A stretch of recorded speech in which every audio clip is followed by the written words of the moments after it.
bem, o estudo da lição número 4 nos leva agora ao estudo de quarta-feira, falando sobre a igreja e os governantes.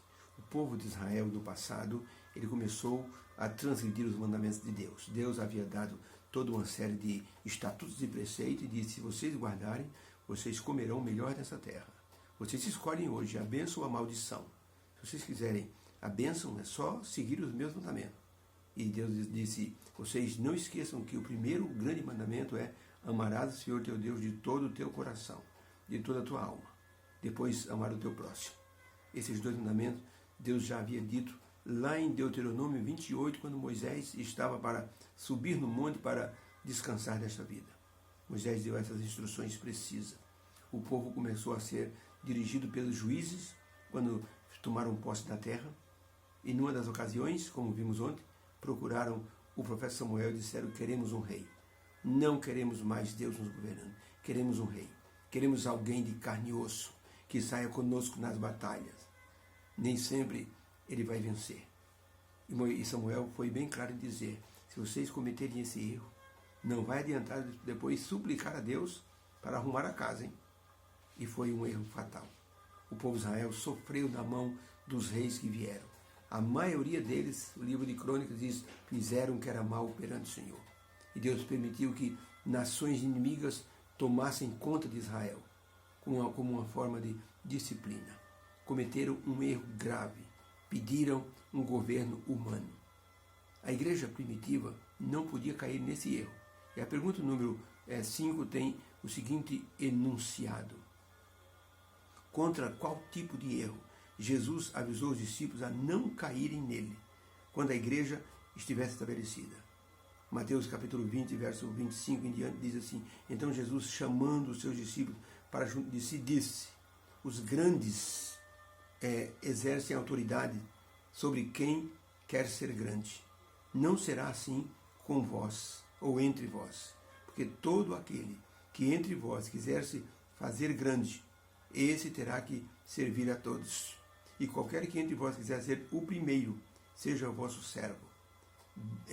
Assim como o Filho do Homem não veio para ser servido, mas para servir e dar a sua vida em resgate de muitos.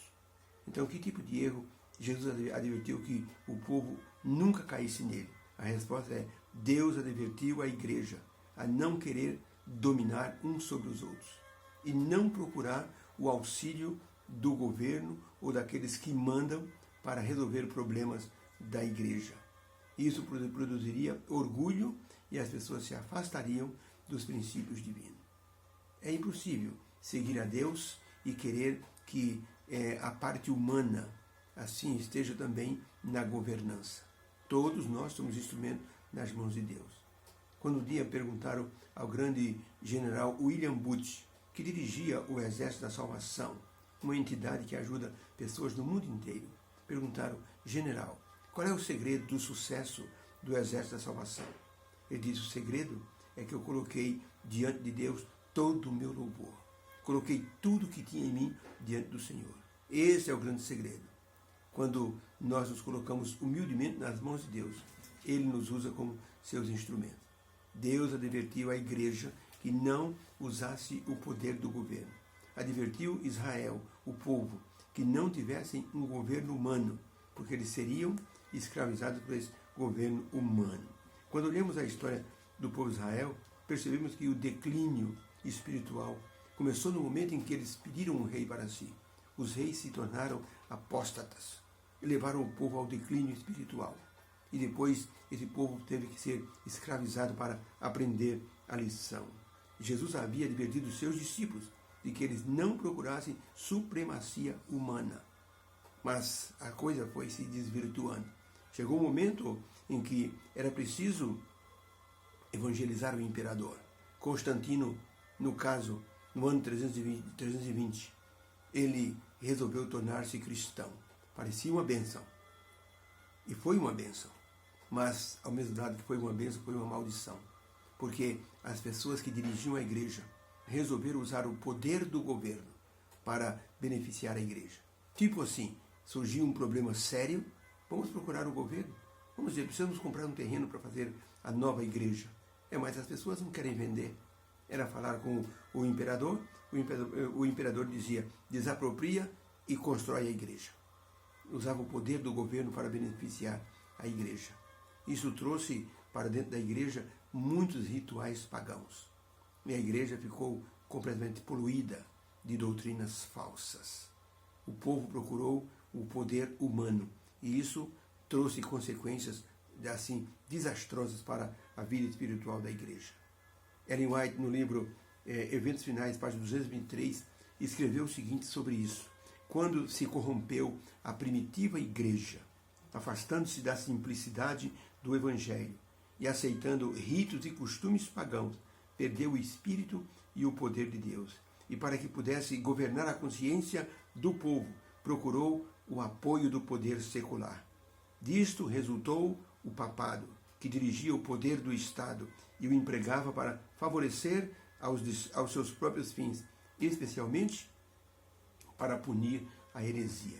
Todos aqueles que discordavam da metodologia do Vaticano, eles eram punidos como hereges. Por isso, quando Constantino ele construiu uma cidade nova, chamada Constantinopla, em homenagem a si mesmo, ele então transferiu a sede do governo para Constantinopla. O governo era em Roma. Então, o que fazer com Roma? Quem ia dirigir Roma?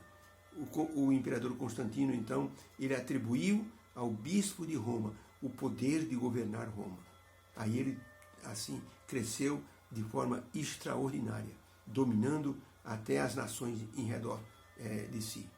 E aí se tornou o bispo de Roma. É importante nós nos colocarmos nas mãos divinas, procurarmos sempre o poder e a direção divina. A esposa de um missionário, com seu filhinho, estavam indo em um navio para uma reunião de mulheres cristãs nas Filipinas. De repente, uma tempestade muito grande tomou conta do mar e o navio era jogado de um lado para outro.